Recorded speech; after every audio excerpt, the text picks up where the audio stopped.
What's up, man? How are you? I'm good, man. Look, Dustin's behind the scenes, and so you might not recognize his face. I see his mug every single day. But I thought it'd be beneficial for AmCon users, I don't even like to say users, the AmCon community, to get to know people behind the scenes. So they interact with you, you moderate, you do a lot of things, wear a lot of hats as we continue to grow American Contingency. And so we have to tell your story and get real personal. For sure. Yeah. So personal. All right. So, like American Contingency as a podcast, for example, was your idea? Yeah.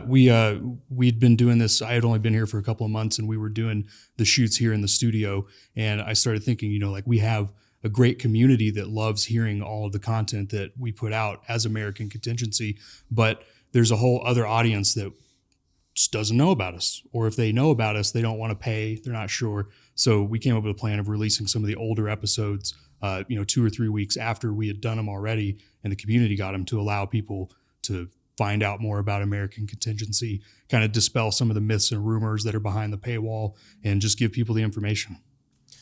Yeah, I like the fact that we could disseminate that information openly and free on a podcast form. Mm-hmm. Does Antifa have a podcast? There are various leftist podcasts out there, but there's not like an official that I'm aware of. There may be now, but of course that I've said it, but I'm not aware of any official Antifa podcasts. Huh. Interesting. Yeah. Yeah, we just got banned on LinkedIn. We did. Digressing, when you get banned on LinkedIn, that's like getting banned from your local newspaper from running classified ads. Essentially, we're running into tech censorship. You've dealt with it over on the Fieldcraft side, and then over on American Contingency, we've had problems, and they seem to be evolving in complexity. Not necessarily like we're just going to get our hashtag suppressed, but it's literally if one of our employees tries to make a job posting on the most popular professional networking platform in the world, we get shut down. I contacted my buddy Will, who has some friends in LinkedIn, and hopefully he'll get back with me. Because the crazy thing is there's no way to really stop that. They're all in collusion with each other. Yeah, we were talking about that before the show. There's been evidence come out of Slack channels, which is if you're not involved in the world with things like that, it's just a networking and collaboration tool that companies use to work across teams. So Google, Facebook, and Twitter had a separate Slack channel or server that they had set up where they were coordinating their banning activities across their own individual platforms. That would include, Instagram, whatever Google's using for social networking, but also including scanning Gmails for information or content. They used to tell people it was for advertising purposes, but we know now that there is a more insidious level of censorship occurring behind the scenes. Did you just use the word insidious? Insidious? Yeah, I did. Wow. Lots of $5 words here. Yeah, you're seemingly really intelligent, just on the surface. I don't know. Don't tell anybody. I've never got a formal education. I'm not one of those people who spend all my time in university. You're homeschooled? No, I wasn't homeschooled. Did you go to college in Canada? No, OU, University of Oklahoma, the sprawling metropolis of Norman. But you're actually Native American Indian too. I am. I'm a member of the Sac and Fox tribe. I know I don't look like it. But whoa! Did you just make that up? Nope. Sac and Fox. A lot of people have never heard of that tribe. What did you call me? Yeah, exactly. Until you mentioned the two names, Jim Thorpe and Chief Blackhawk, which you might know as a helicopter. There's some debate on whether or not that was for the tribe or for the Sac and Fox leader. We like to, of course, claim as a very small tribe that our Chief Blackhawk was the inspiration for that helicopter. But Jim Thorpe, we know for sure. He was an athlete. You may have heard of him. Yeah, he's probably the most famous member, I would say, of the tribe. Besides yourself. Well, besides myself now. You don't take that, Jim Thorpe. Like Native Americans, I'm super interested in Native American culture and history. And I think out of all the demographics of people in the world that have been disaffected and oppressed, it's definitely the Native American Indians. Do you feel resentment? No, not really. I mean, obviously, by looking at me, most people don't know or think that I'm Native American. I'm not half. I'm pretty low in on the last generation that could be in the roles. But what I found more, because I didn't grow up on a reservation or anything, but with the Native American side of my family, whenever it came to certain holidays, we would not celebrate in a traditional way.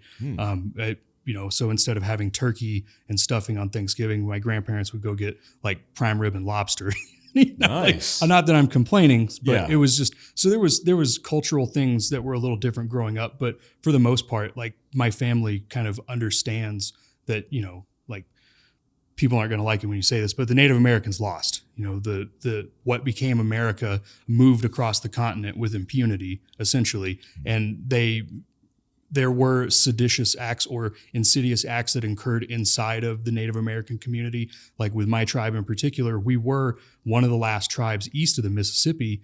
So they're from the Great Lakes region. I think it's Lake Superior. I'm trying to look at the map in my head, but kind of all around that, the Great Lakes area. And they were one of the last tribes to resist the expansion of the white man across the nation or across the continent. And, as the story goes, it was actually a female member of the tribe who had sold out kind of where the warriors were hiding out in order to resist the military expansion. So there's a lot of that I like to tell people whenever it comes to Native American culture and heritage. There's a lot more politics at play. There's a lot more personalities that need to be accounted for. It's not just this tribe simply sent the brave men off to go fight and die, trying to preserve their way of life. There was a lot more things that happened behind the scenes as far as agreements, literal backstabbing, sometimes posturing, things like that. But it was one of those things growing up. It wasn't I grew up with my mom, and my dad's side is all the Native Americans. So I didn't have a very deep connection until a little older in life, whenever I started getting involved in things that were going on with the tribe as far as gaming or new compacts or business development activities and things like that. So it was, they've definitely evolved past this. I like to call it or people have heard of it, the myth of the noble savage. The tribes are very. Did you just make that up? No, I didn't come up with that. The myth of the noble That's savage. The book title of your new book. It fucking should be. But they, there was a lot more going on than just people trying to live their way of life. There were some members of tribes, not just in Sac and Fox, but it had to be in other tribes that wanted to modernize. They wanted to progress. They saw a new power dynamic at play and understood that, basically we don't have sticks that make fire that are going to be resistant enough to this new power expanding across. So they would build alliances generally with military members or with, expeditionary forces to either grant those forces safe passage through contested territory of another tribe or whatever the case may be. But you see in that relationship development that it's not just, the Indians and the white people. Yeah, it was, a lot of it had to do with survival, incentives. Yeah. I mean, even needs at the time. I mean, when you're living on the plains or, out in the environment and you need help, because you don't know what help is, but then you see what comfort looks like. And then, Native Americans, like every culture, has a bartering trade system. And then you could trade whatever it is, security, guns. It feels like an upgrade, not knowing that you're grossly affecting the rest of your civilization forever. Yeah. Where did they eventually, the Sac and Fox, is that typically when I hear Native terminology in any way, I take it literally because it's a sack and a fox. Is that where it stems from? Or there was two original tribes. I'm not going to try and butcher the first one, but Sac is actually short for a longer name of a tribe. It used to be two independent tribes that were geographically co-located up in the Great Lakes region, and they formed an allegiance between the two tribes and became the Sac and Fox tribe. But they were relocated. I think it was the 1830s or 50s. I looked this up the other day, but they relocated to central Oklahoma. So that's where most of the they have the 5 civilized tribes. They settled, and they walked them down from the Great Lakes to settle in Oklahoma. There's another contingent that's actually in Missouri. So I don't know how they resisted traveling the whole distance, but there's actually another Sac and Fox Nation tribe that's in another state away. So it's very strange. Who's Sacagawea? Sacagawea is her name is Sacagawea. I can't remember who she was. Isn't that the lady that gave Lewis and Clark safe passage? Or was their guide? Yeah, Sacagawea was... I think. Sacagawea was the child. No, yes, Sacagawea is the child. We got to look it up. I know it is. Sacagawea is the native child of the youngest member of the expedition. Oh no, she's the woman who gave birth to the youngest child, but she was 16 years old. Helped Lewis and Clark during the expedition, but she was from what tribe? Because I was just wondering, was there any tie in there? Shoshone. Shoshone. Has nothing to do with anything you said, but you never know. I want to see if we can figure out things today. You sound to me like a Psyops guy. I was. Because I've worked with Psyops guys my whole life. One of my best friends, George, is a Psyops guy. And it's just something I've been around. Mm-hmm. When people hear like a Psyops guy is behind American Contingency, if USA Today posted that, then we'd be permanently banished from America. Why did you want to enter psychological? Okay, let's start from the beginning, because psychological operations, for people who don't know, is an organization within special operations, and it's part of Special Operations Command. But like, if a guy says I'm in special operations, technically that's true, because if you're civil affairs or psychological operations, then you went through SWCC, Special Warfare Center, and you were a member, recruited, assessed, selected, and then trained. Mm-hmm. Typically airborne qualified. What were you before? Nothing. I came into the Army as PSYOP. I was like how they had the 18 X-ray program to allow Joes off the street to go and become special forces or attempt to. I joined PSYOP to become PSYOP. When I joined the Army, I just you take the aptitude test or whatever. You go down to the MEPS, wherever that is, with the recruiter, and you take your test. And I scored well enough that they were basically like, what do you want to do? So I thought I wanted to do intel, because I grew up as a child of the Cold War, seeing like all the thriller movies and what intel people do in the spooky world of Hollywood.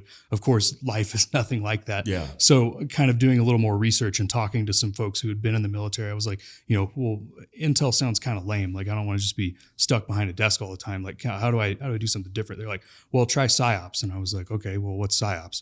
Like, it's the infamous S that when people add PSYOPs onto the end of it, they're like, oh fuck, you probably either you don't know anything about the job, or you didn't spend any time working with those people, because that is like the number one pet peeve that I learned through a lot of push-ups throughout AIT, and then to my first duty station is whenever they add the S on the end, people are like, okay, we got to spend a little time educating. But I just picked the job. It sounded interesting. The way they made it sound to me was like you got to do, you got to jump out of airplanes. You got to learn a foreign language. You got to go to not just Iraq and Afghanistan. Because I joined the Army in 2008. So the wars have been going on for a while. And to me, it felt like, as a kid who watched 9/11 happen, like I was in middle school when it happened. Yeah. I thought, I always knew that I wanted to serve in the military in some aspect. I had family members who had served in the military. My dad was in the Marine Corps, and he's like, okay, fine, you want to join the military, whatever. You're not joining the Marine Corps, so find something different. That's awesome. That's all I heard from him. So I literally walked in and was like, what do you have? How do I join? And I fell into psychological operations. It was not at all what I thought it was going to be. It was not what I expected. Did you get to at least do the things they said? I did. I got really fortunate in my career where I didn't pursue schools. I didn't pursue rank. I just focused on doing my job. Looking back, if I had known like the political side of the Army, I would have maybe done things a little differently. But as far as the job performance goes, I got to do just about every level of the enlisted guy's job on the team side. So not like in a detachment headquarters element or like in a battalion headquarters. Like, sure, I worked in some of those places, but actually doing the job of PSYOP from carrying a loudspeaker in Afghanistan on my first deployment out on patrol to second deployment, training Iraqi SWAT guys how to do media relations or just the bare minimum public relations. Like, hey, whenever you hit a kid in the middle of the street, don't just keep driving. Like, you need to stop and handle the situation. Otherwise, this is going to cause a negative perception of you in the environment. So things like that. And into my next deployment, I spent most of the time doing radio literacy program and then like fighter reintegration programs with the State Department or alternative crop growing. So just a wild range of activities in what should be a combat zone, like where sure ticks happen, gunfights happen, but to me that was never the primary focus. It's exciting, sure. Sometimes it's really shitty, but I got more fulfillment as a PSYOP guy on the ground by setting up radio stations. Like I was in Kunar province. I set up 6 repeating stations all over the province to where the one element that we had with an ODA, infantry uplift, CA, and then the PSYOP team being me and my soldier and I, we basically had to do whatever we wanted. We didn't have a headquarters that was breathing down our neck. Like we weren't doing web ops or anything like that. So it was basically, here's the resources and you guys just make it happen. I often looked at PSYOPs guys that way because whenever we had PSYOPs guys attached to our team, we were like, what do you do? And then we're like, yeah, just do whatever that is. Yeah. And so they would build radio, like we had a radio station. This is early war in the global war on terror. And once it was all set up, I'm like, so what's the point? And they taught me through like them affecting people's minds psychologically in a good way. Mm-hmm. And then being able to disseminate information. Because in Afghanistan, they don't have Netflix. They don't have YouTube. So maybe now they do, but back then they didn't. So a good way to communicate was via radios because everybody had the windy up UN radios that were distributed all over, probably by PSYOPs guys. Yeah. And in fact, we influxed the towns with those radios so they could hear that radio station. And I thought it was pretty cool because I'm like, wow, I guess there's a strategic, comprehensive plan here. It's not... we can't win the war through attrition. Right. I mean, you just can't kill enough bad guys because every time you kill one, you make 3. Exactly. Right? What is this for somebody who doesn't understand psychological operations? How would you quickly define what PSYOPs is? So I define it. I've been asked this question a lot, and I figured out over the course of many years and capabilities briefings and just discussions, the best way to explain it is it's marketing, it's public relations, and it's advertising. The difference being, it's functionally, it's the exact same thing. The difference being that instead of focused on a point of sale back home here at the United States, like I want to get you to buy a bag of chips. Instead, I want to get you to buy into an ideology, or I want you to conduct an action, or I don't want you to conduct an action. So instead of influencing the individual to their pocketbook, you're influencing what they ultimately decide to do or not to do given a situation or an environment. Like if we want people to vote in an election, then we would encourage people to vote. If we don't want people to vote, we're probably going to point out all the problems with the election and all of the issues that could be raised by the election if the voting systems are not up to snuff as what they should be. I use that as kind of a timely example because folks are seeing that on a daily basis where it's not like I need you to go donate $100 million to a local campaign. What I need you to do instead is to think that the candidate who's running against our preferred candidate from we'll say PSYOP perspective is morally bankrupt for whatever reason, is insufficient in these following policy areas. And even if we can't get that person to believe every single one of those things or to not go to the voting booth on the day that we need them to vote, it will at least have colored their perception of that individual where they're going to have to do a lot more work to trust the target of the PSYOP campaign, basically. Or the target of the campaign is going to have to do a lot more work to rebuild trust and faith in the individual that I have been blasting in the news or on radio or through handbills or through just going out and talking shit to people. Just being like, hey, did you hear about this guy? Well, this guy died, but you probably didn't know about this one. So it can be as complex or simple as any of those things. When I hear you say that definition, I think about Facebook and these large platforms that claim to be just social media forums. Right. They advertise that they're the place where they host people to engage. But it's interesting when you add the ad campaigns and the advertising metrics, then it becomes something else because it's driving. I mean, it's obviously driving attention, which is the way they monetize, but they're controlling messaging, right? And then when they start deleting and banning and censoring, which we're experiencing even on Facebook and 10 other platforms, that when you continue to do that, not only you're controlling messaging, but you have a deliberate means and effort and campaign to target market based on your bias, or in this case, your desires and incentives. And I think that's super problematic, because I think like in the rawest form, you, a Psyops guy who's affecting a third world, let's just call it fourth world country that doesn't have barely running water, like no running water, barely electricity, not a lot of infrastructure, dropping radios in their hand and saying, hey, listen to me, or on a loud megaphone, or just shouting through their hands, right? Whatever it takes. You're disseminating pamphlets, information in any way. It's like what Facebook was, and now what it is completely different. And what are your opinions on social media and kind of everything that you're seeing based on your experiences and expertise, and how it's affecting culture and us? Yeah. So I had the fortunate perspective at the end of my career of not going back to CENTCOM. I got to spend a little time in Eastern Europe. I worked in Poland with a Polish Central Psyop group. We were there on an essentially advise and assist mission on helping professionalize their force.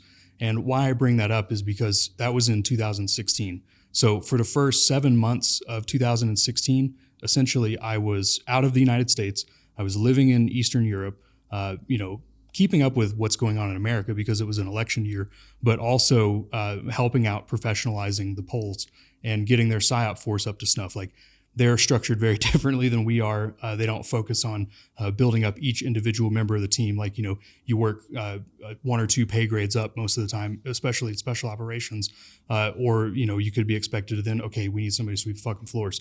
Well, they were keeping guys at the sweeping the floors level for 10 or 12 years until they felt that they were able to. Until they died, and they just swept those bodies out. You'd have senior enlisted guys out doing like manual labor and stuff. Not that they're above it, but the officers would never do that. Right? Exactly, it's like the hierarchy. And it's like a monarchy. And whenever officers would come down the hallway, all the enlisted guys would snap to on the side of the hallway. It was a very, very different culture from us with ball caps and hands in our pockets and bullshitting all the time.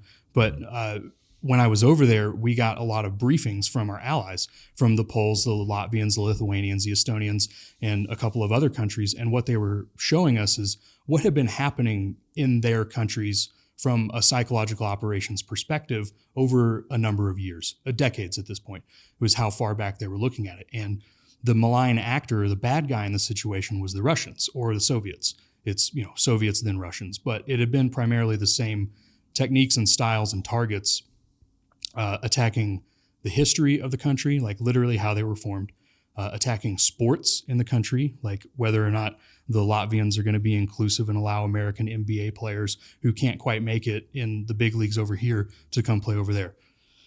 They are also looking at the ethnic minority situation that is going on in those countries. Like, for those who aren't familiar with the area, Latvians, Lithuanians, and Estonians are their own ethnic group, but there's also a shitload of Russians who, because of the Soviet times, like, they just live there. They're right next door. Like, people, move back and forth from country to country over time, and they develop roots.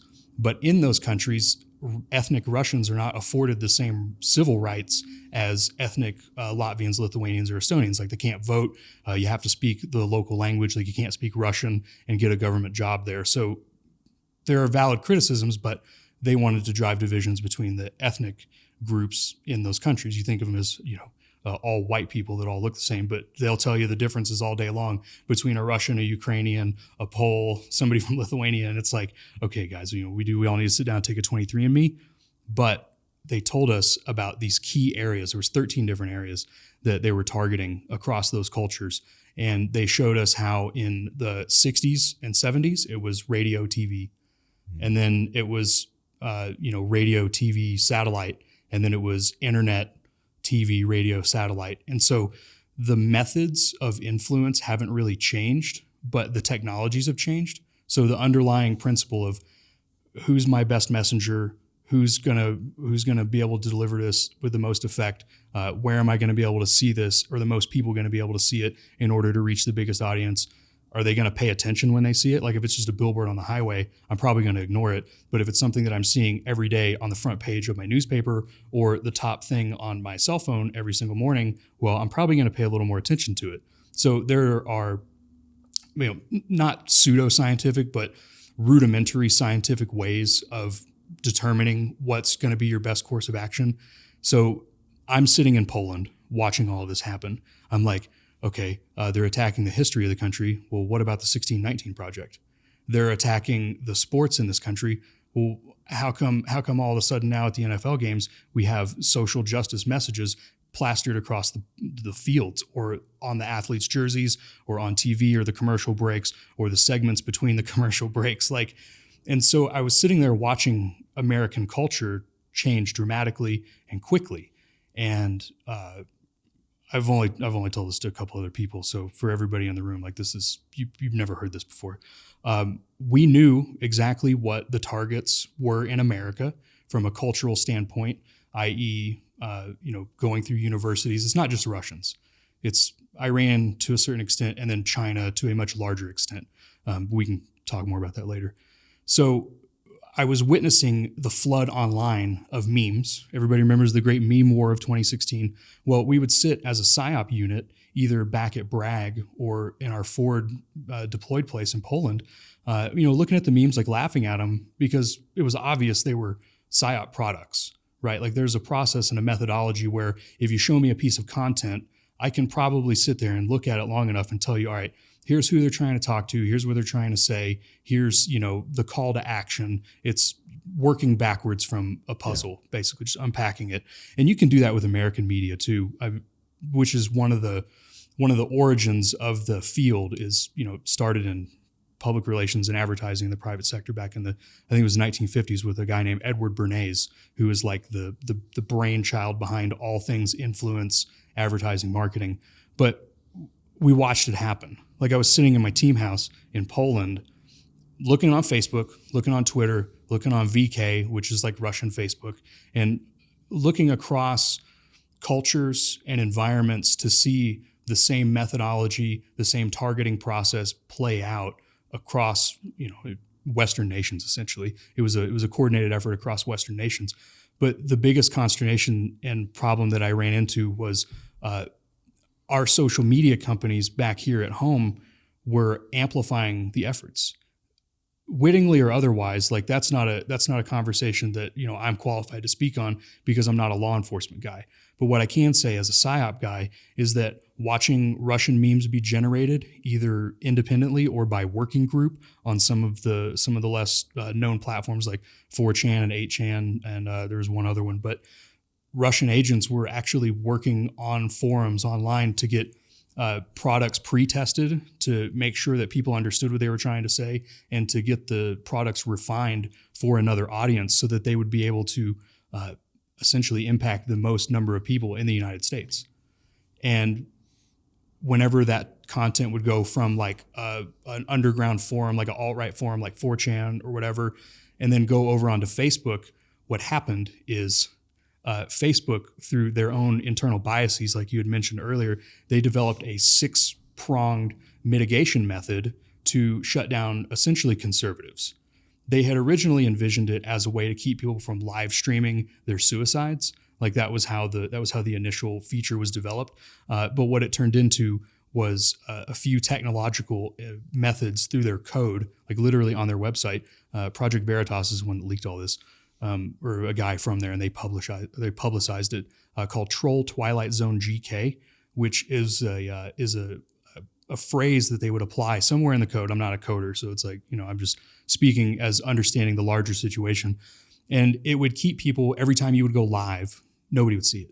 Or every time you would make a post, like your post would go through, but then nobody would see it. You'd be like, well, my last post, I said, Hillary Clinton's the most awesome person in the world, and I got 1,000 likes. But then I say, I post a picture of a flag-draped casket saying, Hillary Clinton doesn't support the troops. And that gets either 100,000 likes or 0 likes. depending on who you were as Facebook understood you to be online. So that could be like, Mike Glover getting suppressed or shadow banned. We used to talk about shadow banning, and now it's just outright bans. Well, in 2016, the shadow bans were impacting people like Ben Shapiro, Steven Crowder, name some of those, not B level, but, secondary personalities who are trying to do what they think is the right thing for the country or for the moral fabric of the society. And Facebook was, in particular, because that's who I study the most, Facebook was just shutting them down to where you wouldn't see it. They would categorize and batch entire groups, like closed groups. If you had like a Fieldcraft Survival closed group, they would go through, and every single member of that group, they would add them into a separate bin that anytime they tried to share a piece of content that was, verboten according to their ever-shifting standards, would not be seen. It wouldn't be seen, it wouldn't be engaged with, and you wouldn't have any idea unless you sat there and studied your numbers and looked at your community size versus your engagement. Like, people are starting to figure this out, but they have been active doing this as early as 2014, and it's only gotten more brazen and out of control since then. The problem from a Psyop perspective is we know just with the past election that in certain jurisdictions, people weren't even, well, they should have known that it was election day. Like, it's not a social media's company's responsibility to tell you to go fucking vote, but to send out the reminders. We know that they were sending out reminders to people who were, according to the data they had collected, likely Democrats, and people who were likely Republican or independent or libertarian or fucking Pastafarian party. Like, pick a party. They were likely not to promote or share your content or allow your content to flow through the algorithm as it normally would to allow your at least close circle of friends and supporters to, view the content and potentially have your mind impacted. Why it matters is because if they are interdicting the ability for somebody to communicate with you as an individual, well, the individual who was trying to talk to you no longer matters in the situation, because the Psy act or the action, the psychological operation, if you will, is being conducted by the media company or the social media platform by preventing you from ever hearing that to begin with. Because remember, it's not always I want somebody to do something. Sometimes I want them to not do something or simply stay at home with their thumb up their ass on election day. So I have a very negative opinion of social media.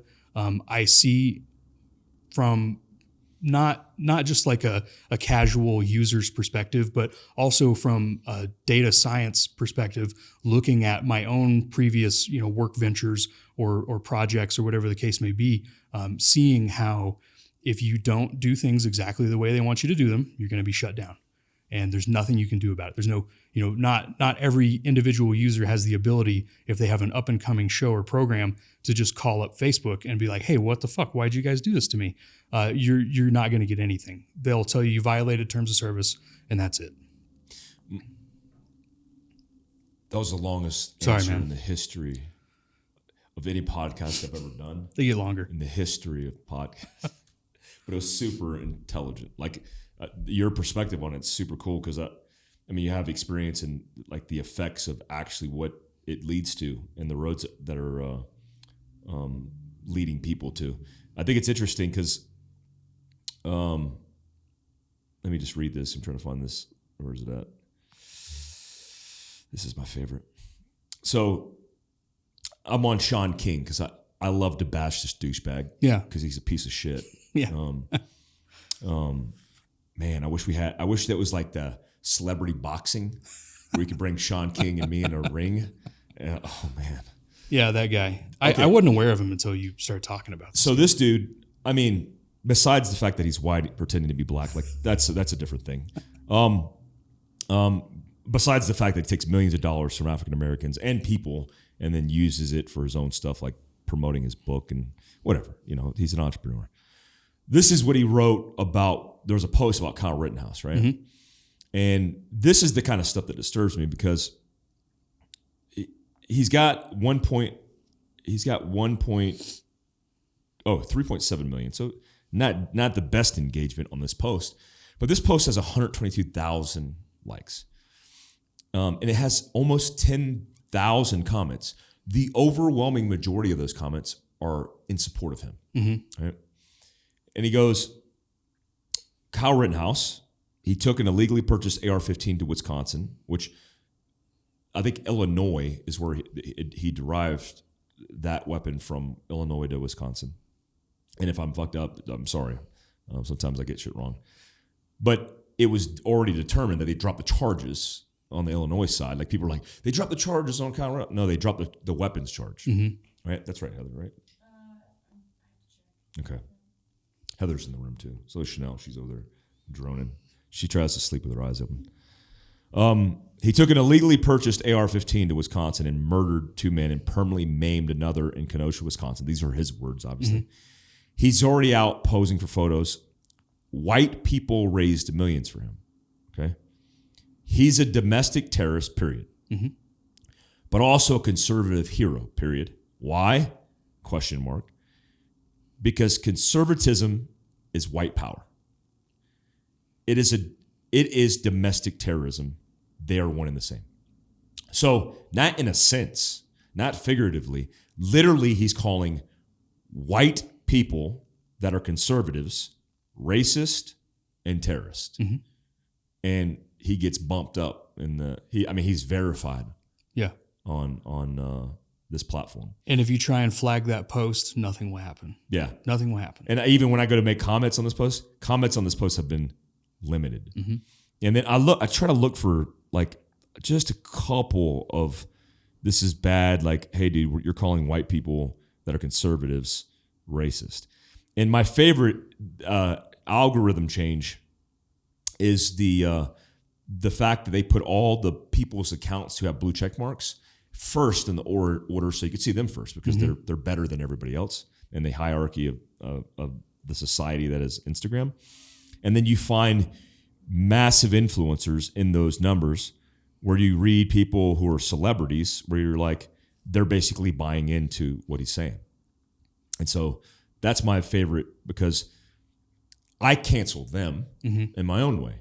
Because the best thing that we could do as conservatives that are white power terrorists, according to Sean King, is that we cancel their abilities by not being a consumer of their bullshit. Yeah. So if they're an actor, you don't watch their movies. Mm-hmm. If they are a business owner, you don't support their business. And it's that simple. Because I've realized, and there's nothing derogatory or bad about anything, because nobody's saying anything because they would get probably blocked and deleted off Instagram. The thing that scares me is the fact that there's no means. There's not one conservative that I've heard besides Ted Cruz, and there's a few others that follow Ted Cruz's lead, that have adamantly demanded that we enact legislation and laws that protect conservatives mm-hmm. that are being banned.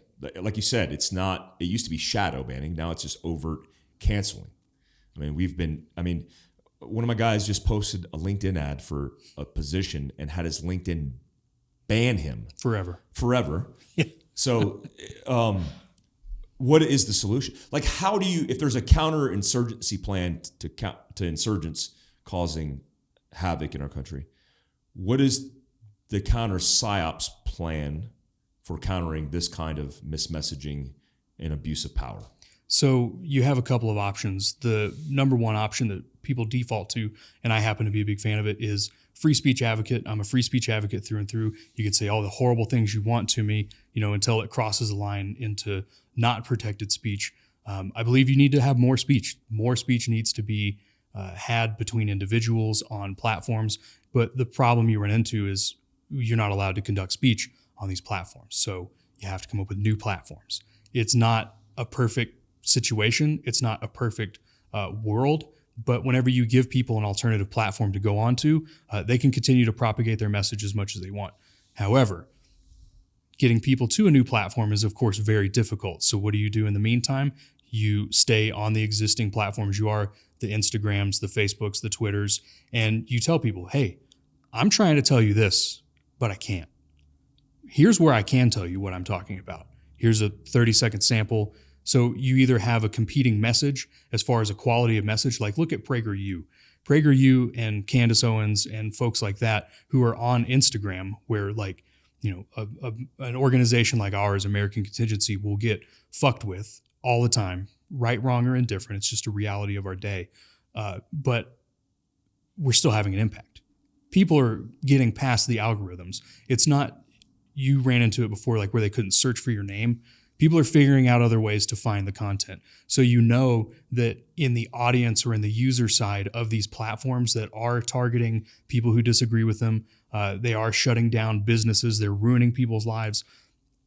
In those platforms are still people who support that message.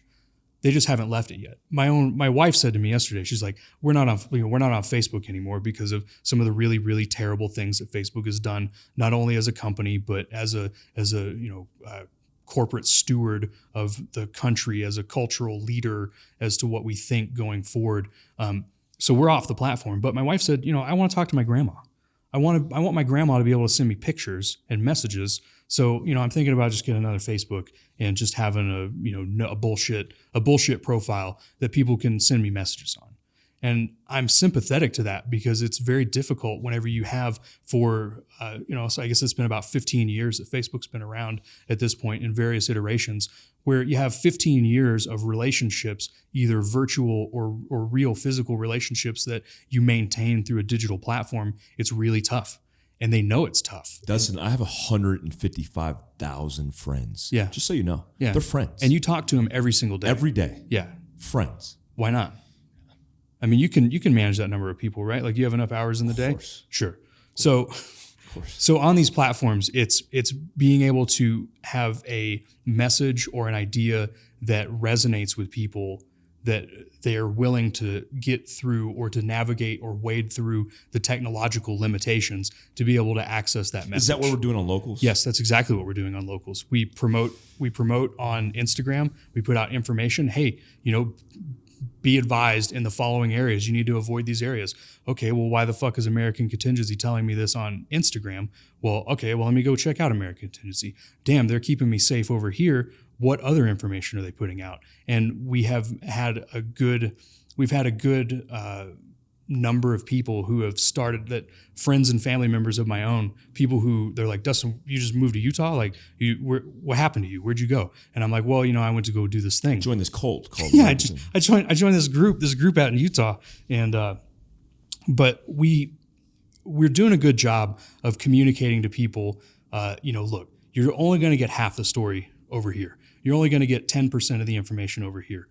Go here, get no bullshit, unfiltered, quality assured, quality controlled information, and not just like a regular, we'll use a newspaper as an example. Like look at a news organization on Twitter. They have 500 posts a day. Come on, dog. Nobody's reading 500 posts a day. You're just flooding it. You're flooding the platform, trying to break their algorithm to ensure that every time I refresh the page, you might have a 1 in 15,000 chance based on the size of your community of getting to the top of the list. And so, you can take the machine gun approach of accuracy by volume, or you can be a little more precise in your actions. There are times and places for both things. But as it stands right now, I think competing speech is the way to go. You have a better message, you have a better platform, and you're going to find a better audience because of it. I think there's a point there, and I like, depending on the interface with the application, I like the idea of Locals because it's very specific. If somebody's coming to us, it's because they're like knocking on the door, and we're letting them in, and they're fucking hanging out on the couch. What I don't like is this Parlor Effect, right? Where it's like I'm inviting people into the neighborhood, but they're strangers and they all speak the same language. And then everybody likes each other's shit, and it's just this big, for lack of better terminology, stroke off session, right? It's a circle jerk. I'm sorry, kids. And I don't like that because I like the idea of people on both sides being able to navigate. But I'm also a fan of free speech, but protected free speech and drawing the line like with Sean King. Yeah. I mean, Sean King has literally told people to go burn down cities during the Atlanta riots, and people actually did that. Yeah. And I mean, rappers and the mayor of Atlanta had to come out and go, hey, please stop. because you're burning down black businesses, because 50% of businesses in Atlanta happen to be black. The most affluent African Americans in our country are in Atlanta, Georgia. So you're burning down your own businesses, and then this white dude who's pretending to be black. Man. Yeah, like Rachel Dolezal. It's been a thing like in the last 10 years. I don't know if you like noticed, but it seems like every couple of years there's some white person who is pretending to be pretending Native American. Yeah, I know, right? Like I'll hold up the card later, but you got to blur some stuff out. I just don't like culture appropriation in that sense. That's a real cultural appropriation. Yes. Yeah, it's problematic. Look, there's a lot of issues. One of the things that I've been, Doc Pete asked me if I wanted to get involved in politics, and the answer is fuck to the no. Never in the history of my life do I want to be involved in politics, because the worst people that I dealt with in the military at a high level strategically was politicians. They were appointed ambassadors, or in this case, chargés, which replaced Christopher Stevens in Libya. They were joint chiefs, even general officers that made my job more difficult, or made my guys' jobs more difficult. And I saw the end result of that, which is Americans dying, but I want to make a change or advocate for change in a real way, because sitting on a platform and just bitching, like I see these accounts and some of them, I really like the people, but I'm like, dude, all you talk about is like toxic vomit that's coming out of your mouth, but you have no solutions. Yeah. It's like we always talk about in the military. If you present a problem, you better present a solution or shut your mouth. So I think legislation, like I can't imagine that there's not a legal means to navigate the obstacles we're dealing with and go, hey, there's a problem here. We live it. Yeah. I live it every day, which is great. But it's affecting people's lives in a super negative way. And to be honest, I don't want to sound like it's just not fair. Yeah. I mean, a lot of things in life aren't fair, but the way that people are doing business through social media, the way people are growing their attachment to their livelihood, it's just not right. Well, you mentioned the politics thing, and it's a minefield. Like sometimes professionally, it's a minefield to get involved in anything political. That could be, see what happened to Black Rifle Coffee, something that they don't have a political affiliation with, the organization that, had the fallout. But at the same time, it was perceived as having a political affiliation because of events totally outside of the control of that organization. If you think about what does being involved in politics mean, it's a couple of different ways you can do it. You can do what people have done in the past, which is go become a registered lobbyist, either in the state or at the federal level, and then you have an official piece of paper that says, I'm allowed to talk to you on behalf of this organization because I think what you're doing is either good or bad, or we want you to change the way you're doing things. The issue that I see culturally is that a lot of not just conservatives, but patriotic American fundamentalists, not in a negative way, but people who like read the Constitution and are like, yeah, I think this is a good idea. We should keep doing this stuff. They don't want to be involved in politics because it's gross. It feels icky. The people you meet, you're like, I know that this person is lying to me. Like I was thinking about this the other day. Some of the things that I look back on professionally, experiences that I've had, like sitting in an embassy, briefing an ambassador on what this fucking Psyop team's doing in their country, or what we're doing in the adjacent countries and the fallout that's going to happen. And all I heard the entire time was like, not how can we make the mission happen? How can we affect some change? How can we do some good? It was, what's my next evaluation going to look like? What's my next, OER, NCOER going to look like whenever they put it? If something goes wrong, I need to do everything I can to protect my career and not focus on, why I'm here. Like, which is, if you're an ambassador, is to represent the interests of the United States. If you're a Psyop team, you're either working with or against somebody in an information environment. And whenever you lose focus on why you got brought to the table in the first place in order to do something, and then you become focused only on maintaining your seat at the table, you're not going to get anything done. I spent a little time after the Army working with some lobbyist organizations and outfits who I agree with their message. I agree with their message wholeheartedly, and I really supported them. They flew me out to DC. You got to sit down and talk to the politicians, brief the staff, this, that, and the other thing. But then I got back home and I was looking through the board of advisors that they have on the company, and top of the list was Joe and Hunter Biden. Now, Joe Biden, I get it. He's been in politics a long time. Hunter Biden, I didn't necessarily see why he had a seat at the table on an advisory committee for this influence organization, apart from the fact that his last name was Biden. And so, coming out of the military, you have a lot of visibility on things in special operations as a PSYOP guy that you wouldn't normally have in the military. And I did not know that or understand it when I was in. Like, I just came in off the street and was like, hey, I think this job sounds cool. Did it for a decade. And then I got out and people were like, wait a second, you did what when you were in the Army? And I'm like, I thought this was normal. I thought this is just how things done. Going to the civilian world and then seeing that all of the asymmetric efforts and unique and innovative ideas that teams I worked with or people that came before or after me, implemented in the environment in order to affect the mission and accomplish the mission is all brushed to the side, because over on the political side, it's just, what's your last name? You're Senator so-and-so's cousin? Oh, no, you're not. And that puts a bad taste in everybody's mouth, including my own. Like, I forsake that world basically because it made me feel gross and uncomfortable with the lack of ethics, the lack of integrity, the lack of, focusing on the ideals that unite us rather than the policy initiative that's going to piss a lot of people off and just spend a lot more money. Problem is, Silicon Valley, we use them as the bad guy here. All the tech companies, they spend a shitload of money on lobbying. I have sat down with now former members of Congress who had gotten in 2018. I sat down with them. I said, here's all the fucked up shit that Facebook's doing. Here's all the fucked up shit that, Twitter's doing. And here's the state-sponsored campaign that is taking advantage of that to negatively impact the country. And you know what they did? Took me to the side, got real close, and they said, we have some election security bills, don't tell anybody, that we're going to work on, and we're going to get them pushed through. Patient guy. I wait a couple of years. I check on the status of these bills. Years. Yeah.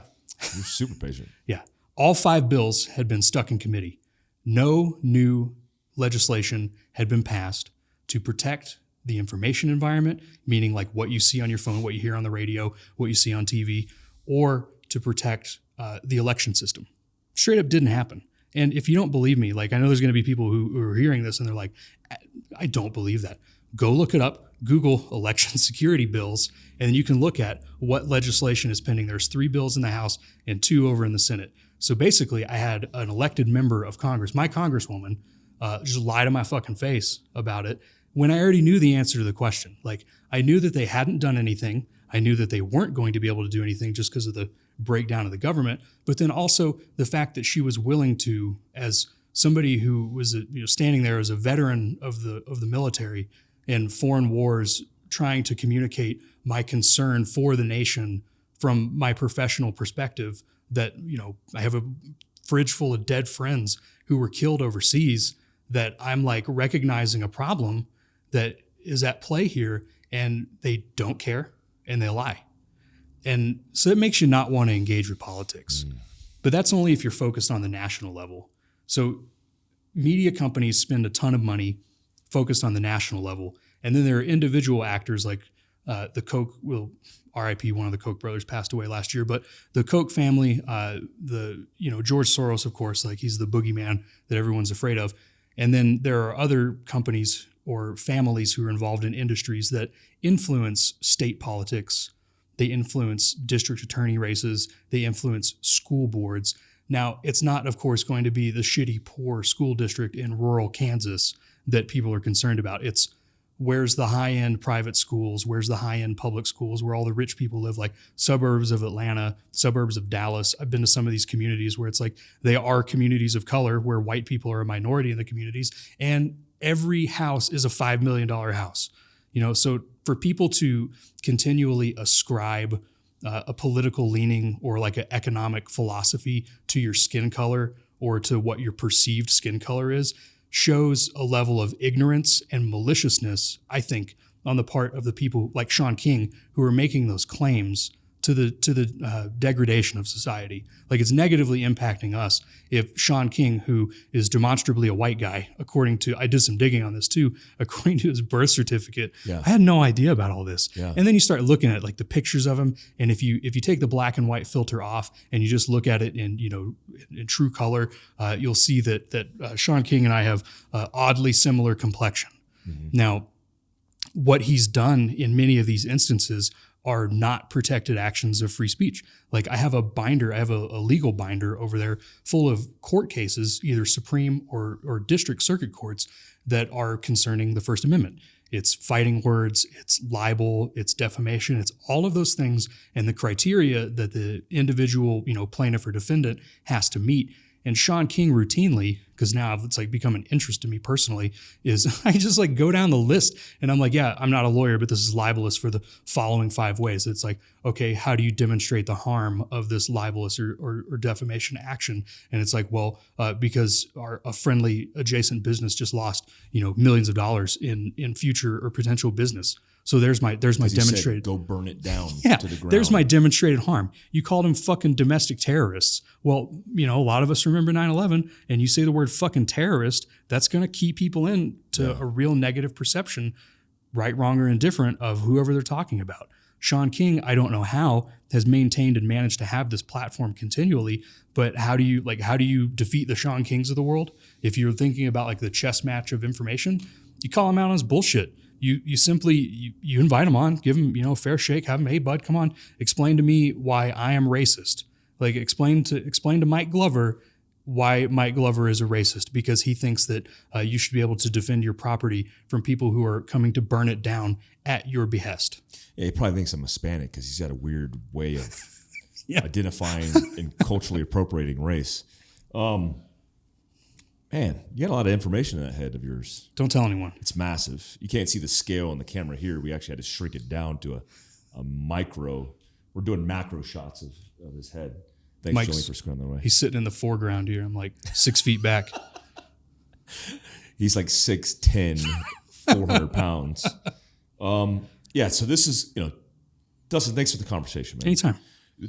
We have to do more of these conversations. What I'm excited about is how you are going to start doing content for American Contingency. Yes. There's so many things beneficial that come out of your head in the way you process information, but also the way that you look at the community that is American Contingency. We on the background of things, the guys and the gals do a lot of hard work on keeping this machine running, including moderating, getting rid of negative and toxic human beings off the platform. By the way, it's just simply easy to do for us because we just block and delete you. This is an easy transaction. I made the analogy to coffee this morning. It could be a donut. You come in, you take a bite out of our donut. You don't like our donut.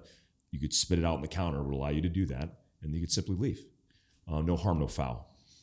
We're not entertaining the digression of a conversation that's unwarranted and unneeded. We just have a focus. Mm-hmm. And that focus is benefiting Americans, focused on giving objective information that's going to benefit your life in some way, whether that's content, education, whatever it may be. And then starting to do these in-person things once the COVID stuff comes unglued, even doing it in a Zoom format. I think I'm doing a class this week. But we'll be starting to do that on the AmCon side. And you'll be able to do those same things, workshops on teaching people a lot of these processes, a lot of ways to navigate the world around them, especially the information war, which I think is the most significant war that has the broadest impact. Now, I'm not going to ask you a question because it'll be 15 more minutes. Okay. I'm thankful for you being here, sleeping under your desk, and like we're in a fire base in Afghanistan. And if you guys, do you have account LinkedIn, or are you using admin? For what? For Content or oh talking? yeah, so like I'm on Instagram. I have an Insta. Oh. Every once in a while it disappears. I've had my personal Instagram shut down like 5 or 6 times. So I keep, Why? dude, You don't even do anything. some of the stuff every once in a while I will. Oh, you get excited. I'll go and poke the bear a little bit, and then they don't like it, and then I watch my followers disappear, and then Really? yeah, it's I wonder if I did a fuck Sean King post. Like I literally wrote that. Yeah. And then I just went off. I'd get banned. I would get banned. I would be on a boat. I would be on Oprah Winfrey's yacht in the basement of it, in the kitchen. Man. at real Dustin Mascorro. What is it? We'll put it in the comment in the It'll be in the description. comments below. Yeah. Podcast, YouTube, and first and foremost, American Contingency, video, audio. Thanks for coming on. Thank you. I mean, your office is right there, so I'll see you in a couple minutes. All right. See you then. Thanks, man.